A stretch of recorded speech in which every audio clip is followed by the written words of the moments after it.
একদিন তোমারি নাম মসজিদে হবে এলান, একদিন তোমারি নাম মসজিদে হবে এলান।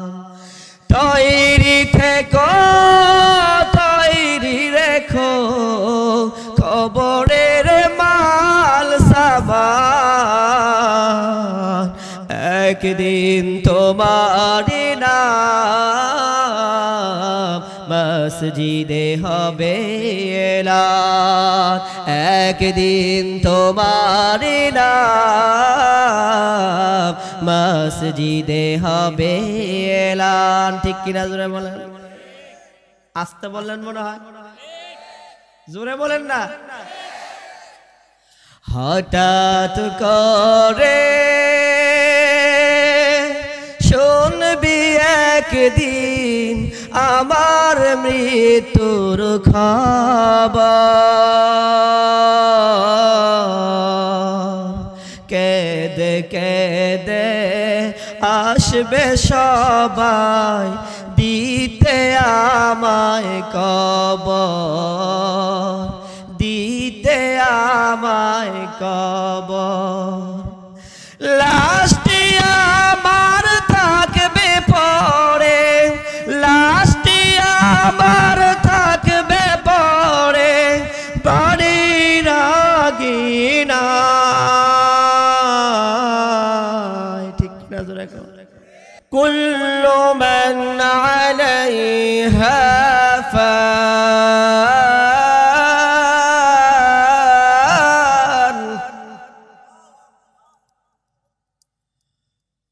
কুল্লু মান আলাইহা ফান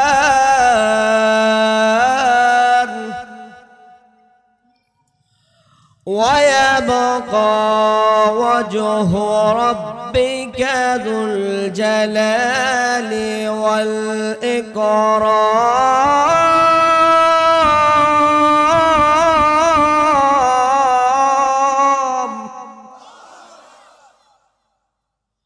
ويبقى وجه ربك ذو الجلال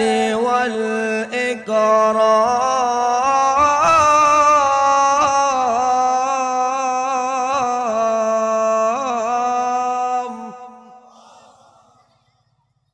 ويبقى وجه ربك ذو الجلال والإكرام، ويبقى وجه ربك ذو الجلال والإكرام। এই পৃথিবীতে যা কিছু আছে সব কিছু একদিন শেষ হবে কি হবে না? জোরে আওয়াজ দিয়া বলেন। কিছু মানুষের টার্গেট ছিল 2040, হয়ে গেল 2070, 2071 100 বছর পূর্তি উপলক্ষে বিশাল বড় এক আয়োজন হবে বাংলাদেশে। আল্লাহ বলেন তোমার সময় মাত্র 45 মিনিট। ঠিক কিনা জোরে বলেন। সময় কয় মিনিট? জোরে বলেন না কয় মিনিট? মুসলমান ভাইরা আমার, মহান মালিক আল্লাহ পাক রব্বুল আলামিন ডাক দেয়া বলে কুল্লু মান আলাইহা ফান, এই পৃথিবীর মধ্যে যা কিছু আছে একদিন সব কিছু শেষ হয়ে যাবে, সব কিছু ধ্বংস হয়ে যাবে। আল্লাহ পাক রব্বুল আলামিন শুধু বাকি থাকবেন। ঠিক কিনা জোরে বলেন।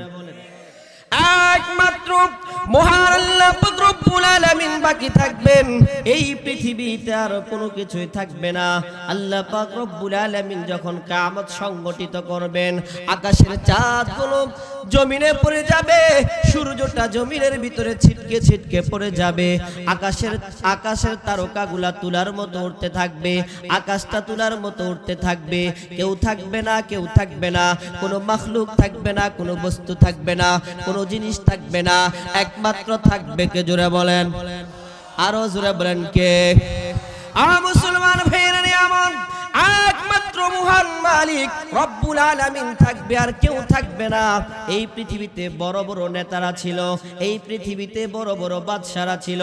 ফেরাউনের মতো বাদশা দুনিয়ার জমিনে ছিল কি ছিল না? আরো জোরে বলেন।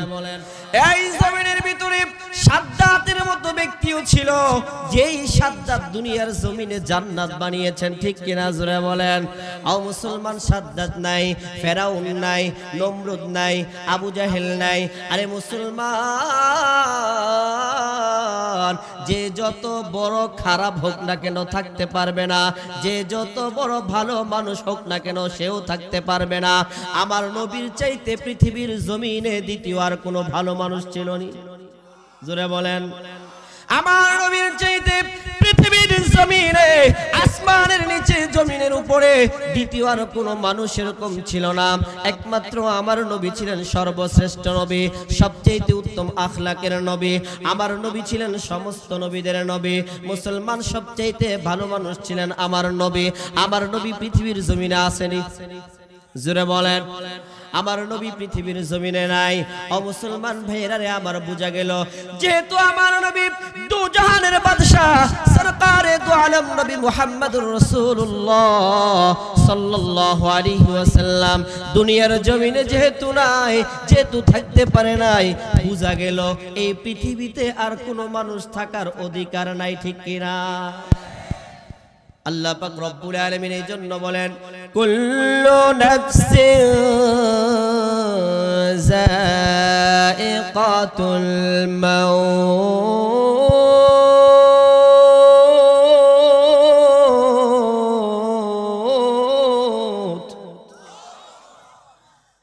কুল্লু নাফসিন যায়িকাতুল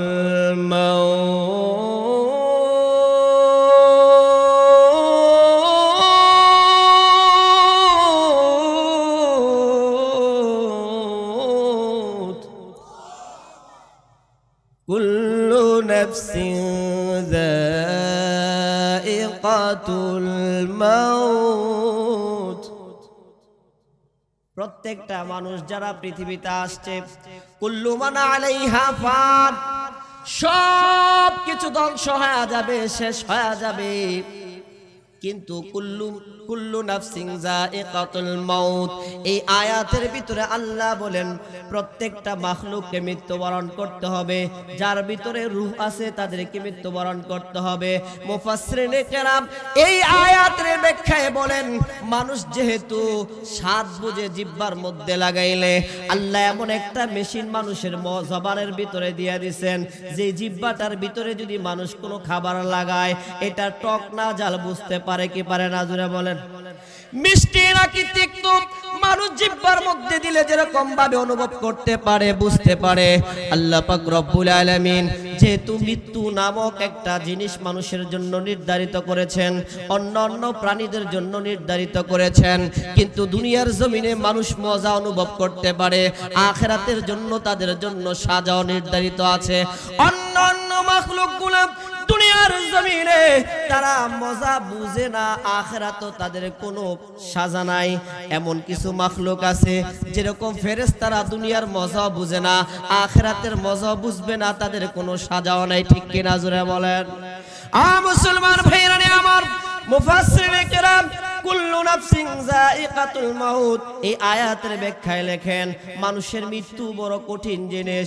মানুষের মৃত্যু যখন মানুষ মৃত্যুবরণ করবে, মালাকুল মউত যখন আজরাইল তার সামনে আসবে, ওই আজরাইল যখন তার জানটাকে বাহির করবে, তার জানটাকে বাহির করার সময় সে মৃত্যুটা কি কঠিন নাকি সহজ, মৃত্যুটা মিষ্টি নাকি ঝাল, মৃত্যুটা টক নাকি অন্য ধরনের, এটা মানুষ বুঝতে পারবে। কারণ হলো মানুষ দুনিয়ার জমিনে যেরকম গুনাহ করলে মজা বুঝে, ঠিক মৃত্যুর সময় তার আযাব, তার গুনার জন্য মৃত্যুটা মজা এবং শাস্তি হিসেবে থাকবে, ঠিক কিনা? এজন্য মুসলমান ভাইরা আমার, আমাদের সকলের বিভিন্ন ধর্ম অবলম্বীর মানুষ আছে, হিন্দু আছে, বৌদ্ধ আছে, খ্রিস্টান আছে, ইহুদি আছে, নাসারা আছে, মুসলমান আছে, আবার মুসলমানদের জন্য বহু জাতির লোক আছে, আছে না নাই? কিন্তু আজ পর্যন্ত কেউ মৃত্যু নিয়ে ইখতিলাফ করছে কিনা? মৃত্যু নিয়ে কারো কোনো দ্বিধাবোধ আছে? হ্যাঁ, জোরে বলেন। আচ্ছা, আমরা এখানে যারা আছি আমাদের মধ্যে এরকম কেউ আছেন যে মৃত্যু হবে না আমার? বলতে পারি, হাত উঠে দেখান তো ইনশাআল্লাহ। নাই কেউ? তাহলে বুঝে গেল আমরা মরবো নাকি? মরবো, এটা সত্য তো?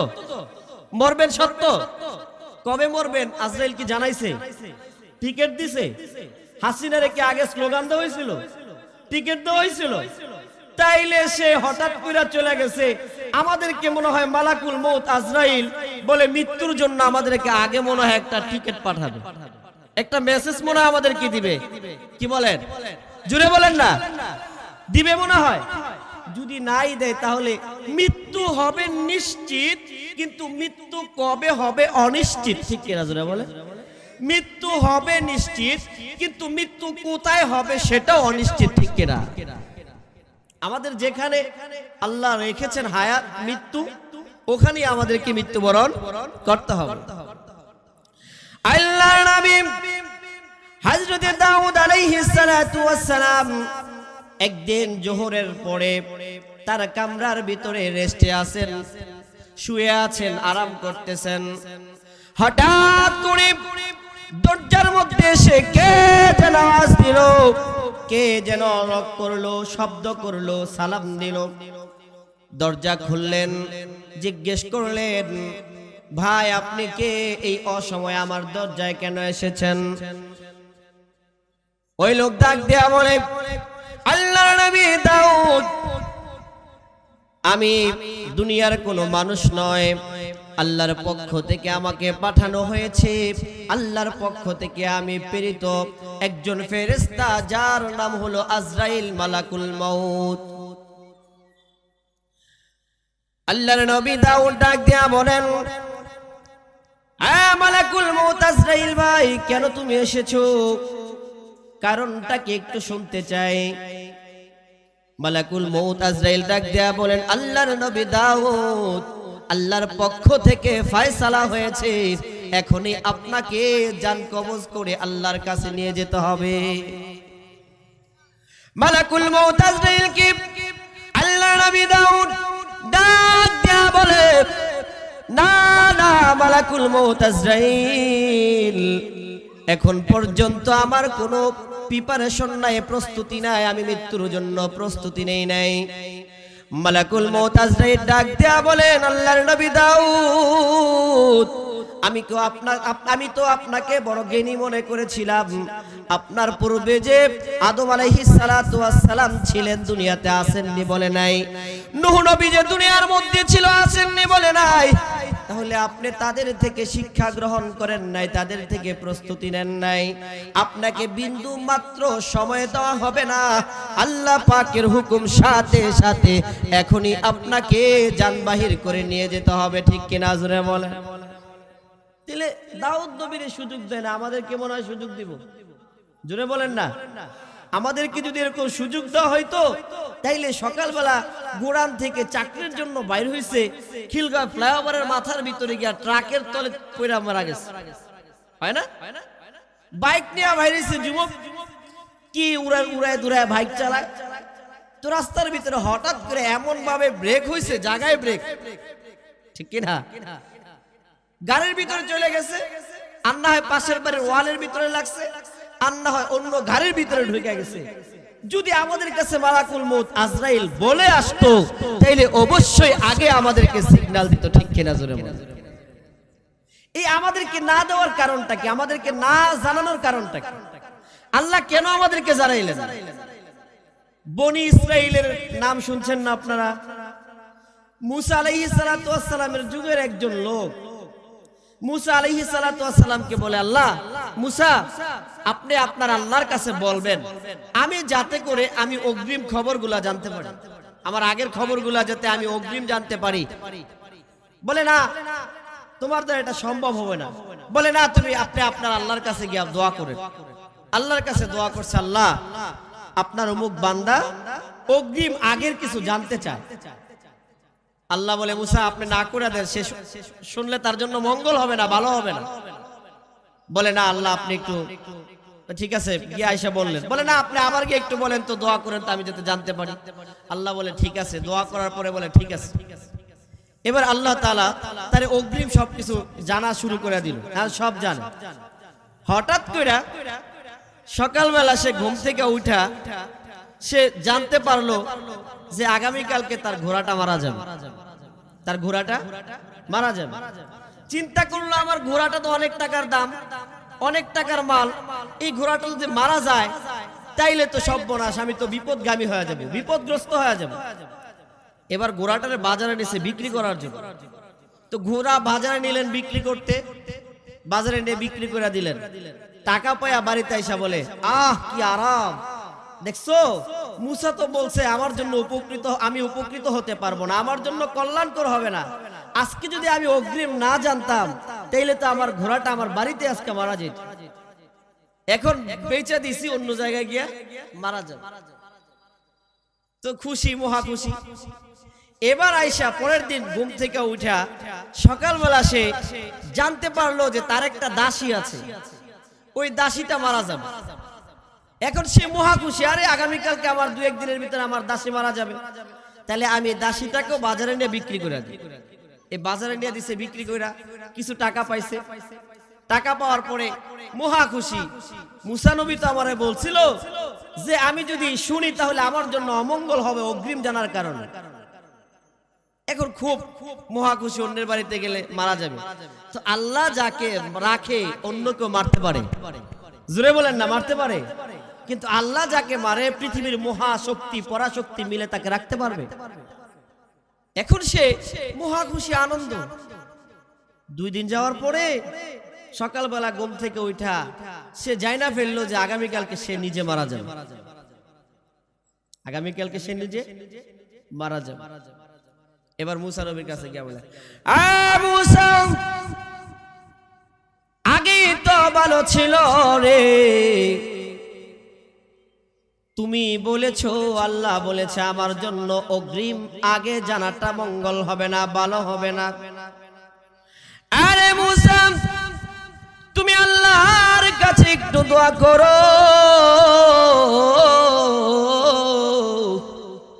যাতে করে আমার মৃত্যুটাকে দূর করে দেয়, আমাকে বাঁচার একটা পথ দেখা দাও। মুসলমান ভাইরা আমার, এবার মুসা নবী আল্লাহকে ডাক দেয়া বলে, প্রভু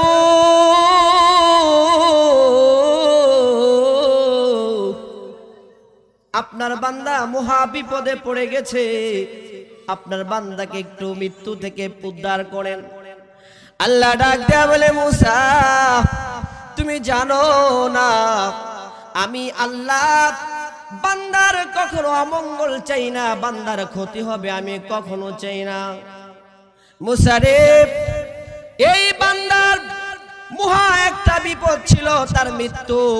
আমি আল্লাহ চেয়েছিলাম তার মৃত্যুটা তার ঘোড়ার উপর দিয়ে নেওয়ার জন্য, কিন্তু সে যাই না ঘোড়াটাকে বিক্রি করে দিল। আমি আল্লাহ ঘোড়াটাকে মৃত্যু দেই নাই, এই ঘোড়ার মৃত্যুটা আমি ভেবেছিলাম আমার বান্দার উপরে যাতে না যায়, আমার বান্দার উপরে যাতে বিপদটা না আসে। আরে মুসা, আমি আল্লাহ তার ঘোড়ার মৃত্যুর পরিবর্তে তার দাসের উপরে মৃত্যুটা নির্ধারণ করেছিলাম, কিন্তু সে চালাকি করে দাসীটাকেও বিক্রি করে দিল। আমি আল্লাহ সেই দাসের মৃত্যু দেই নাই, আমি আল্লাহ তার মৃত্যুটা তার উপরে দিয়েছিলাম। এবার তাকে জানা দাও আমি আল্লাহর কোনো নাই, একমাত্র তার নিজের হাতের কামাই। ঠিক কিনা জোরে বলেন। এদেশের মানুষ কয় আমগুর উপরে সরকার জুলুম করে কেন, আমাদের উপরে নৌকা আওয়ামী লীগ দানের শীষ জুলুম করে কেন? মুসলমান, এগুলো হচ্ছে আমাদের হাতের কামাই। ঠিক কিনা জোরে বলেন। আমাদের হাতের কামাই এগুলো, বিকল্প অন্য কোন চিন্তা ভাবনা বাংলাদেশের মানুষের ভিতরে নাই। 2টা পাইছে, নৌকার ধানের শীষ, এই 2টাই পাইছে, নৌকার ধানের শীষে পাইছে। মুসলমান, এই দেশে যতদিন পর্যন্ত কোরআনের আইন না চলবে, কোরআনের অনুযায়ী সংবিধান অনুযায়ী কোরআনের সংবিধান অনুযায়ী এই দেশ না চলবে। এক শ্রেণীর লোক খাবে, খেয়ে গেছে। আজহারের কথাটাকে আমি আবার রিপ্লে করি, এক শ্রেণীর মানুষ খেয়ে গেছে, আরেক শ্রেণীর মানুষ খাওয়ার জন্য অপেক্ষা আছে। ঠিক কিনা জোরে বলেন? মুসলমান, আমাদেরকে কোরআনের আইন সংসদের ভিতরে কায়েম করতে হবে, সংসদ কোরআন অনুযায়ী চলতে হবে। তাহলে এই দেশের মোল্লা মৌলবীরা এই দেশ রাজত্ব করবে ইনশাআল্লাহ। শতবার খোদার কসম খেয়ে বলি, এই দেশের মানুষের জনগণের একটা টাকাও মানুষ, আলেম ওলামা, ইসলামিক দলগুলো আত্মসাৎ করবে না। ঠিক কিনা জোরে বলেন? আপনাদের দেশের মসজিদের যে ক্যাশিয়ার আছে, আপনাদের এলাকার ক্যাশিয়াররা ভালো আছে আলহামদুলিল্লাহ। এমন কিছু বাংলাদেশের মসজিদের ক্যাশিয়ার আছে, সভাপতি আছে, যারা মসজিদের টাকা মেরে খায়। ঠিক কিনা জোরে বলে? কিন্তু ইমাম 10 মাস বেতন বাকি থাকে, 5 মাস বেতন বাকি থাকে, পারলে সে মসজিদের ফান্ড থেকে টাকা জানা জানায় নিতে পারে, এরপরেও একটা টাকাও নেয় না। ঠিক কিনা জোরে বলে? ও মুসলমান, চিন্তা, আপনাদের মুভমেন্ট, আপনাদের দিমাগ, আপনাদের চিন্তাকে একটু পরিবর্তন করেন। বলেন আমরা ভোট দিলে কি পাস করবে? তাহলে আপনি যদি কোন এই কথা, আমিও যদি বলি এই কথা, আরেকজন যদি বলে এই কথা, তো সবাই তো একই কথা বললাম, তাহলে ভোট দিব কে? সবাই যদি সবার জায়গা থেকে চিন্তা করি, না আমাদের এই বাংলাদেশে কোরআনের আইন দরকার, আমাদের এই বাংলাদেশ সুস্থ সুন্দরভাবে পরিচালনা হওয়ার দরকার, তাহলে আমাদের সবাইকে বিকল্প ভোট দিতে হবে। ঠিক কিনা জোরে বলেন? আমি কিন্তু বিএনপিকে খারাপ বলি নাই, বিএনপিকে খারাপ বলি নাই। এই বাংলাদেশের ভিতরে 16 বছর আওয়ামী লীগ ফ্যাসিবাদ যেইভাবে উলামায়ে কেরামের উপরে, কোরআনের উপরে, ইসলামের উপরে যেইভাবে নির্যাতন করেছে, যার আপনারা মনে করেন ছাত্র আন্দোলনের কারণে তাদেরকে আল্লাহ তাআলা এই দেশ থেকে ছড়াইছে, গদি ছাড়া করেছে না, উলামায়ে কেরামের চোখের পানির বিনিময়ে তাদের অভিশাপের কারণে আল্লাহ তাআলা সরিয়ে দিয়েছেন। ঠিক কিনা জোরে বলেন? আমার থেকে এই মেসেজটা আমাদের আগামীতে যারা নেতৃত্ব দিবে এই দেশের, ইসলামে জামাতে ইসলাম বুঝি না, চরমোনাই বুঝি না, বিএনপি বুঝি না, জাতীয় পার্টি বুঝি না, যেই কোনো দেশের যেই কোনো দলের লোক, যেই কোনো মার্কার লোক এই দেশে নির্বাচিত হয়ে দেশ পরিচালনা করবে, তাদেরকে সাধুবাদ জানাই। কিন্তু কোরআন উলামায়ে কেরামদেরকে মাইনাস করে কেউ যদি চলতে চায়, ফেসিবাদের বিকল্প তাদেরও হবে। ঠিক কিনা জোরে বলেন? তাদেরকে তো মোটামুটি সময় লাগছে, কিন্তু নতুন যারা আসবে, এই দেশের তরুণ যুবক যুবতী, এই দেশের আলেম উলামা, সাধারণ তৌহিদি জনতা জাগ্রত হয়েছে, জেগে উঠেছে। যারা এই কোরআনের বিরুদ্ধে কথা বলবে, ইসলামের বিরুদ্ধে কথা বলবে, খোদার কসম করে বলি 2 মাসও ক্ষমতায় থাকা সম্ভব হবে না। ঠিক কিনা জোরে বলে? এজন্য মুসলমান, আপনারা তৈরি আছেন তো ইনশাআল্লাহ? জোরে বলেন, আছেন তো ইনশাআল্লাহ? দান করে বলি আমিন। সবাই একটু আল্লাহকে একবার জোরে ডাক দেন, আল্লাহ। আকাশ বাতাস মুখরিত করে সারা বাংলাদেশের নাস্তিকদেরকে ঈমান থেকে জানিয়ে দেন যে আমরা মুসলমান মারা যাই না, আমরা জীবিত আছি। বলেন আল্লাহ, জোরে বলেন আল্লাহ, আরো জোরে বলেন আল্লাহ। যে কথা বলতেছিলাম, আমরা একদিন থাকবো না, ঠিক না বেঠিক? জোরে বলেন, থাকবেন কেউ?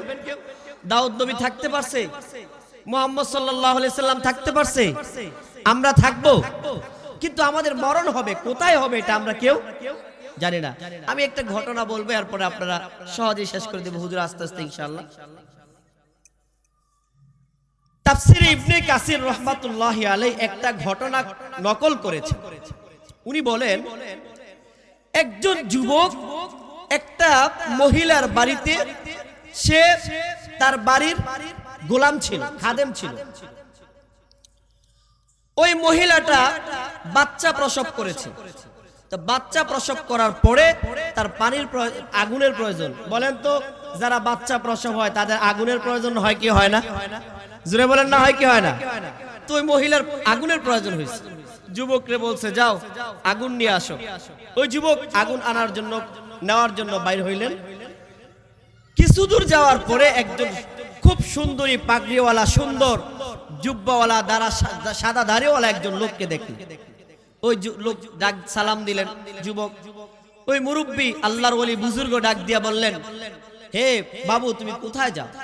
বলে, আমি একজন মহিলার গোলাম, তো ওই মহিলা বাচ্চা প্রসব করেছে, এখন তার আগুনের প্রয়োজন, আমি আগুন আনার জন্য যাই। বলে ওই মহিলার ঘরে কি হয়েছে? বলে ওই মহিলার ঘরে একটা কন্যা সন্তান হয়েছে। তো বুজুর্গ বলেন, আমি তোমাকে আগাম 3টা এই মেয়ে সম্পর্কে মেসেজ দিতে চাই। এক নাম্বার হলো, এই যে মেয়েটা, এই মেয়েটা বড় হওয়ার পরে 100 যুবকের সাথে জিনায় লিপ্ত হবে। নাউজুবিল্লাহ বলবেন। 100 যুবকের সাথে জিনায় লিপ্ত হবে। 2 নাম্বার, এই মেয়েটা তার বাড়ির গোলামের সাথে তার বিবাহ হবে।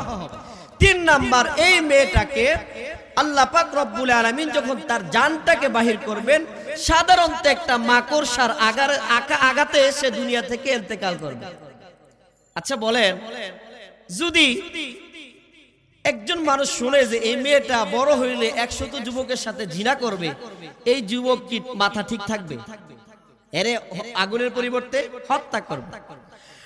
মুসলমান ভাইরা রে আমার, এই যুবক যখন শুনলেন এই মেয়েটা বড় হওয়ার পরে যৌবনে পদার্পণ করার পরে 100 যুবকের সাথে জিনায় লিপ্ত হবে, ওই যুবকের মাথা নষ্ট হয়ে গেল।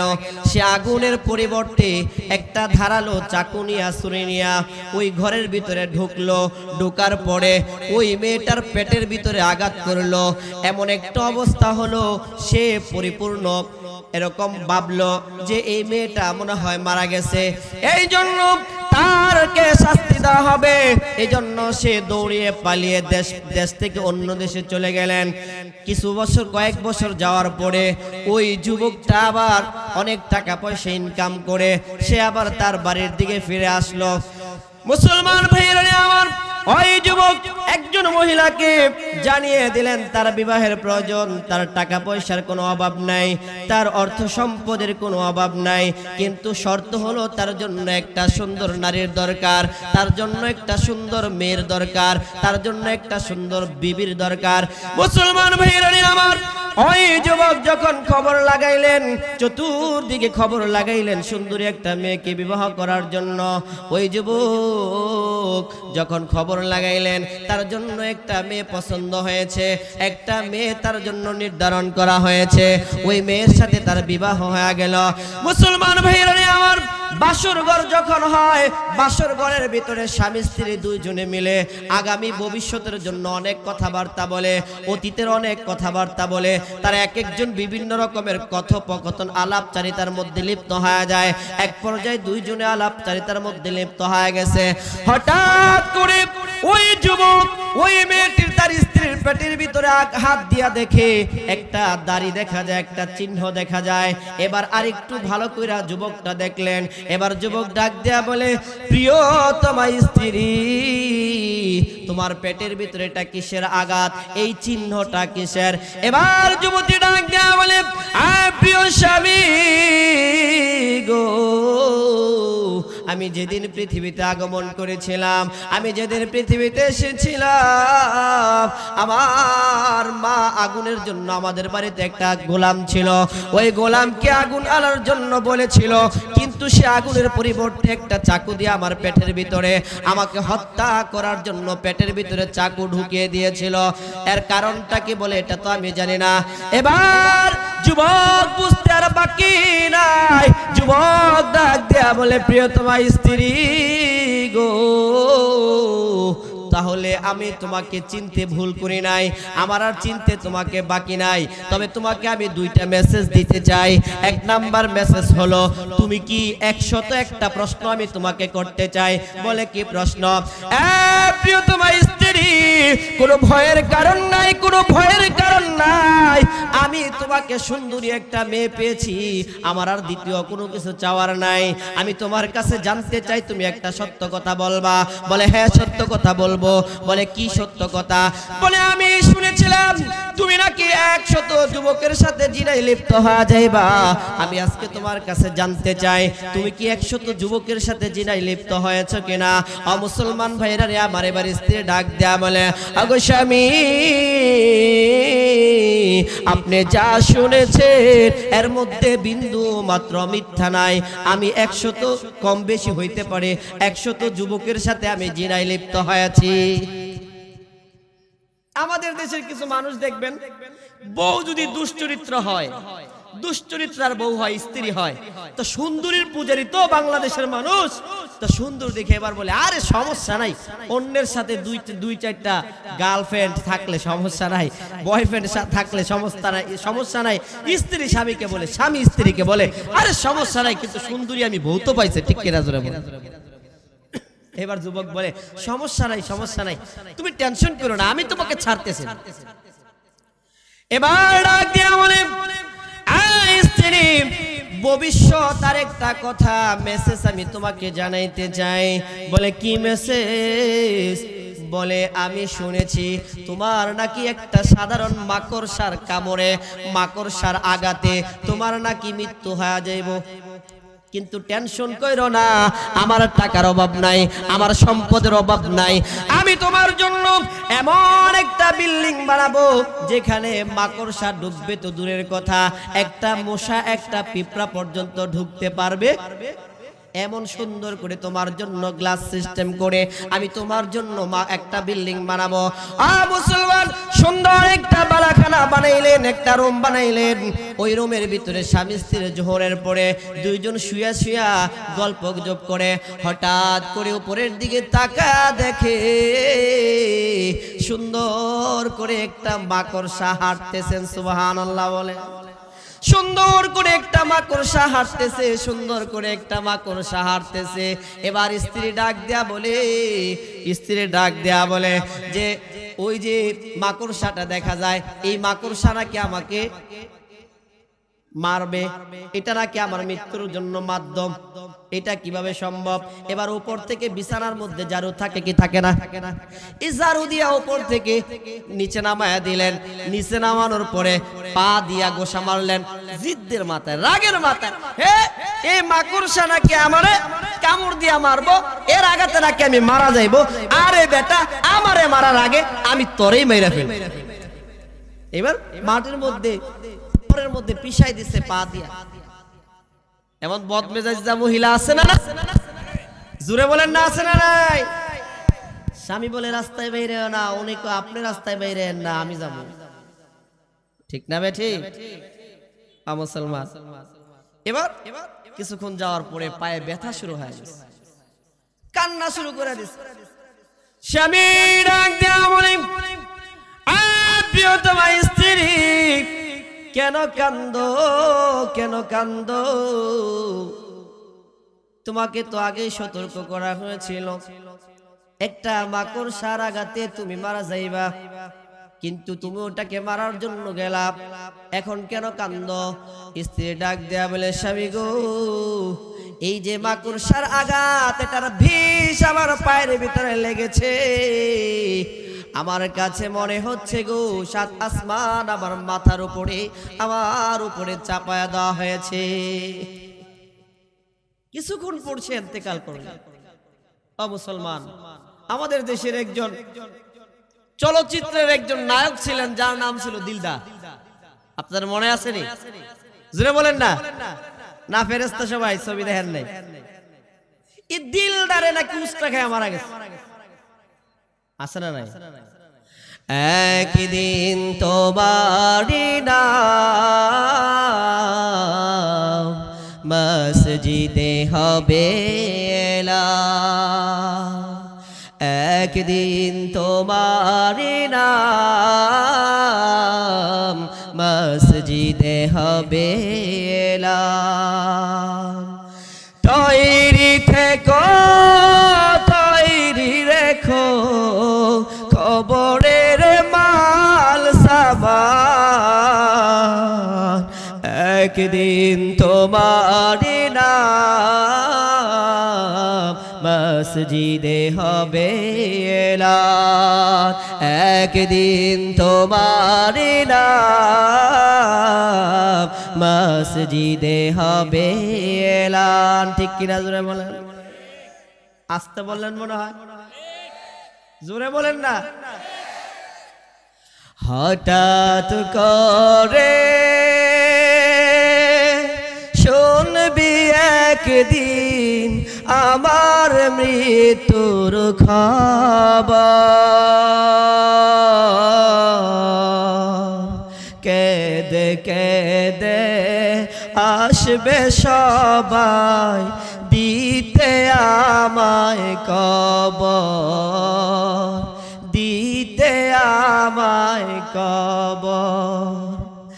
লাশটি আমার থাকবে পড়ে, লাশটি আমার থাকবে পড়ে বাড়ির আগিনা।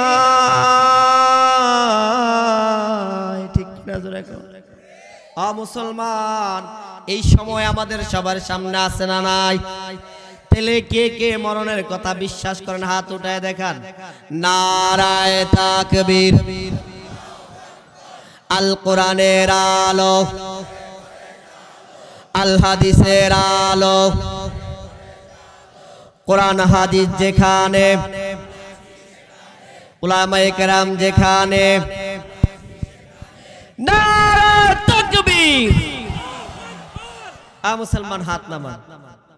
বলেন তো, আপনারা ইউটিউব ফেসবুক খুললে দেখবেন 5 আগস্টের পর থেকে নিয়ে বাংলাদেশকে নিয়ে নতুন ষড়যন্ত্র চলতেছে। ঠিক কিনা জোরে কও।